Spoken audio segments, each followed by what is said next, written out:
Hi, welcome back to Daf Yomi B'iyun.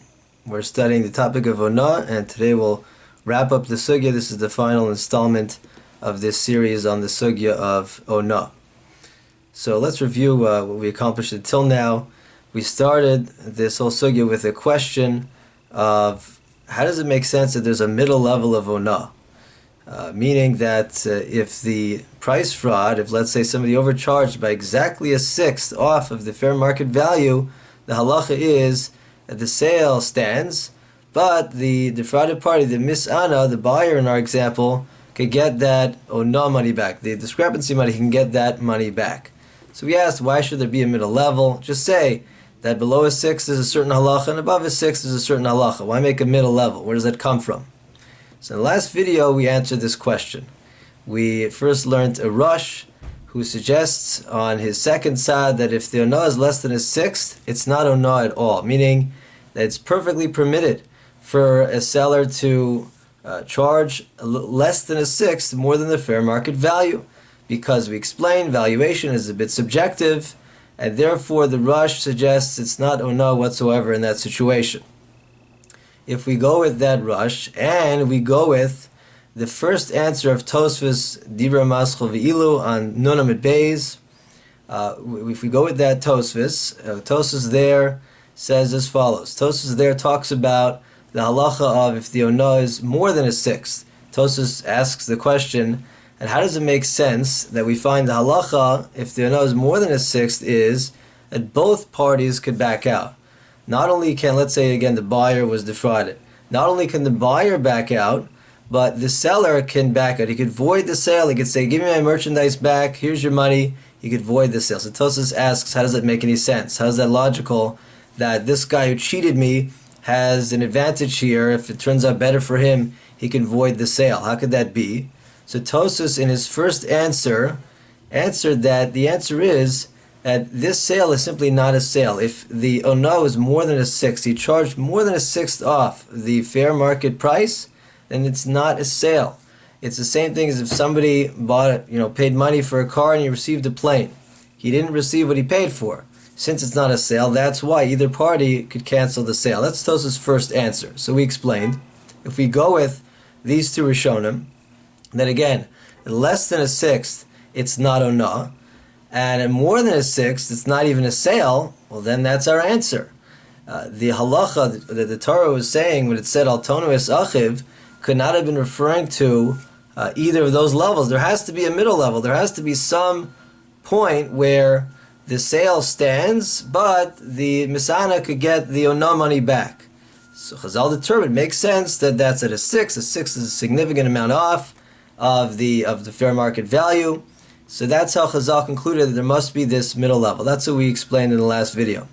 But the question we left off with is, what if you go with the other answer of Tosfos? We're going to first address, what if you go with the Riva? So let's get more into that Tosfos, and I'll explain exactly what I'm asking. Tosfos there again asks about the status of Oonah at more than a sixth. And Tosfos says, how could it be that the seller, let's say he was the one who did the fraud, how could he gain an advantage? How does he also gain the right to void the sale? He's the one who cheated the other guy. So Tosfos in his first answer again says, because at more than a sixth it's not a sale. But Tosfos has another answer there. The second answer is the Rivam's answer. The Rivam explains that it's true, you're right. The seller does not have an automatic right to cancel the sale. No, not true. All it means is that if the buyer initiates the process, he says, hey, you cheated me, at that point, that cancels the sale, so now either one could cancel the whole sale. The seller can say, okay, if you want to sue me, then we're going to cancel the whole thing. That's all it means. It doesn't mean that if it's to the seller's advantage, the one who defrauded the other one, that he could initiate the process. That's the Rivam's answer. So it seems that the Rivam is saying that when you have Oonah of more than a sixth, it's not that it's not a sale. We don't say that if the price was so off, it's like giving him a totally different product. No, it was a sale, just that at that amount of price fraud, there's a new halacha that says that certainly the defrauded party can cancel the entire sale. He can get all of his money back as opposed to just the Oonah amount. So according to that, our original question seems to return. That is, that why did Chazal say that there's this new middle level? Why not just say that if the fraud was a sixth or more, the status is that he can totally cancel the sale? Why should we say that there's a middle level? That question seems to return if you go like the Riva. So I'd like to suggest that the answer is that's not what the Riva is saying. Certainly the simple reading of the Riva is that Onav more than a sixth is a perfectly fine sale, just that the person could sue. How is he able to sue? He can cancel the entire sale. So I'd like to suggest that no. Fundamentally, the Rivam and the first answer of Tosas are on the same page in terms of the fact that when the fraud was more than a sixth, that's called mekach tos. There's something flawed about that sale, and that's the logic of why the defrauded person can sue the other guy and say, I want my money back. The Rivam agrees that it's based on mekach tos. And meaning, I'd like to suggest to you that the only disagreement between the Rivam and the first answer of Tosfos is in terms of what type of mekach tos are we dealing with. But fundamentally, they agree it's a mekach tos, and therefore we can keep the same answer we said for the first answer of Tosfos. We can say the same thing for the Rivam, namely that there must be a middle level of Onah, because you can't say that there's just the level of over a sixth is Onah, because everybody agrees, all Rishonim agree, I want to suggest, that at that point, over a sixth, that's called a mekach tos. If it's called a mekach tos at that level, the Torah couldn't have been referring to that. Because the Torah is talking about a case where the sale was fine. There's no tos, there's no problem with the sale. Just there's one issue, which is the price fraud. Because of that, the Messiah can sue for that amount. But either way, it's a mekach tos. Now what we have to do is define exactly the difference between what Tosfos meant when he talked about mekach tos and how the Rivam would explain how it's a mekach tos over here. We are fortunate in this case to have Rashi on Nun Zayin Amud Beis explain these two different types of mekach tos. If you read, it's on the source sheet. I brought the different Rashis and underlined the key parts. It's clear from Rashi, if you go through the steps of the Gemara there, that in fact there are two different types of mekach tos, and here are the two types.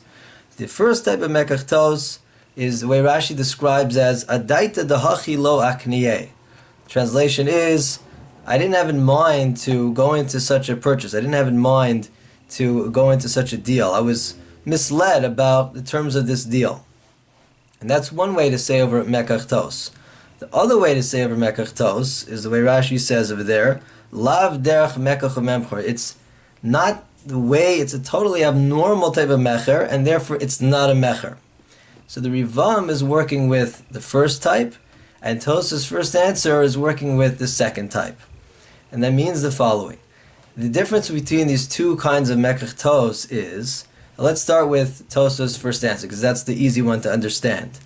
Tosfos is saying very simply, if somebody, at a certain point, more than a sixth, if the price discrepancy, if the price was so off the proper value, then that's not a sale, just like we would understand that if somebody was buying a piano and the guy gave him a violin, that's not a sale. So too, when the price difference was so off, it's not a sale. That's what Tosfos is saying.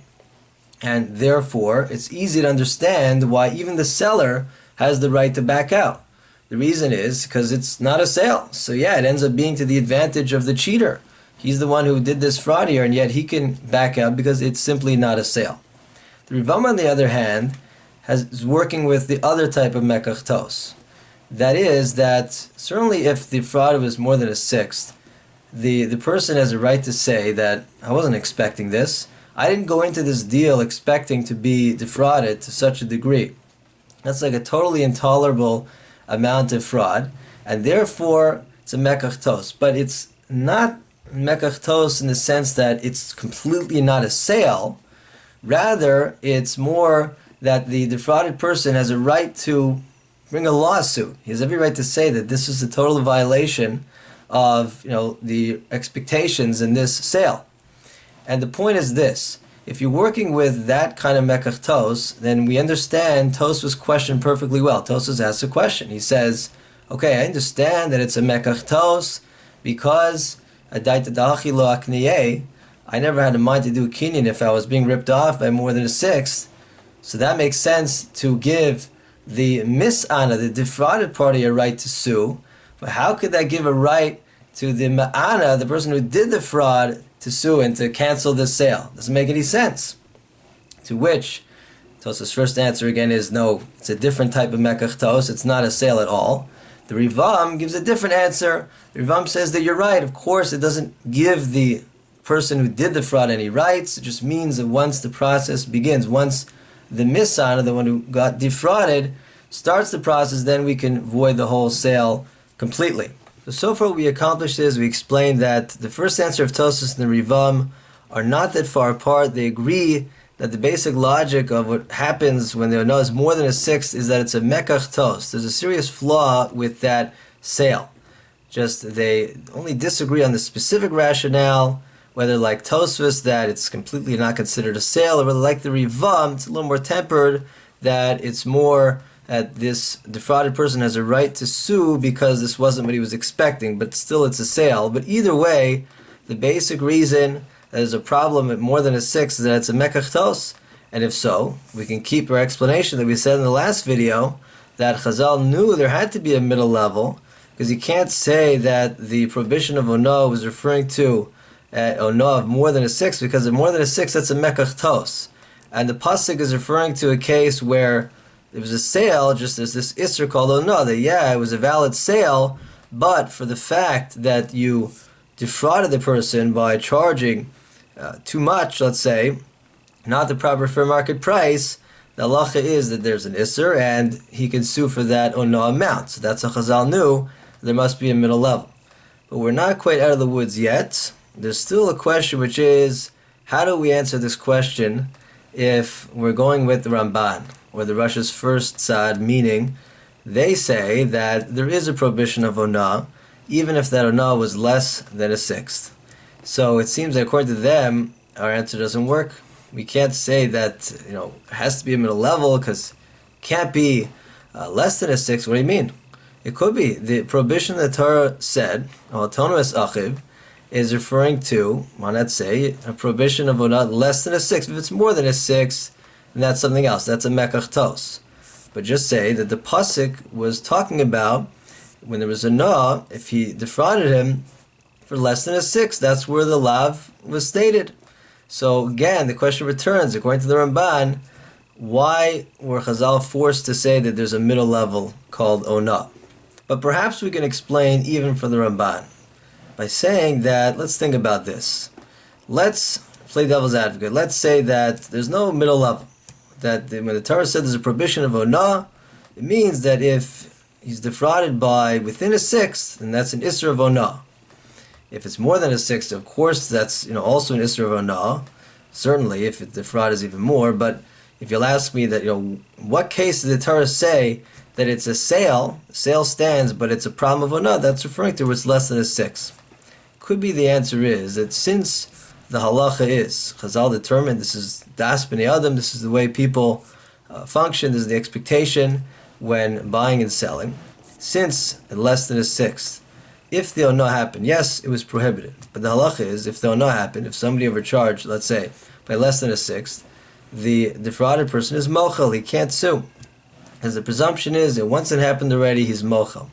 So perhaps we could say that it doesn't make sense that the Torah creates this prohibition of Onah, which, by the way, we discussed in an earlier video. Fundamentally, what is Onah? It's basically stealing.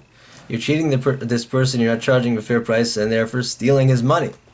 So therefore, it could be that it doesn't make sense that the Torah would state this prohibition of Onah if it was referring to a case where there was no obligation for the me'ana, the person who did the Onah, did the sin, to return it. In other words, since Onah is a concept of stealing, logic dictates that the Torah said this Isser in a circumstance where it's possible, where we could apply a halacha that the ma'ana must return. So if this is true, then Ramban of course said that the Isser of Onah can't be restricted to a case where it's less than a sixth, because there's no obligation to return. People are mochel at that level.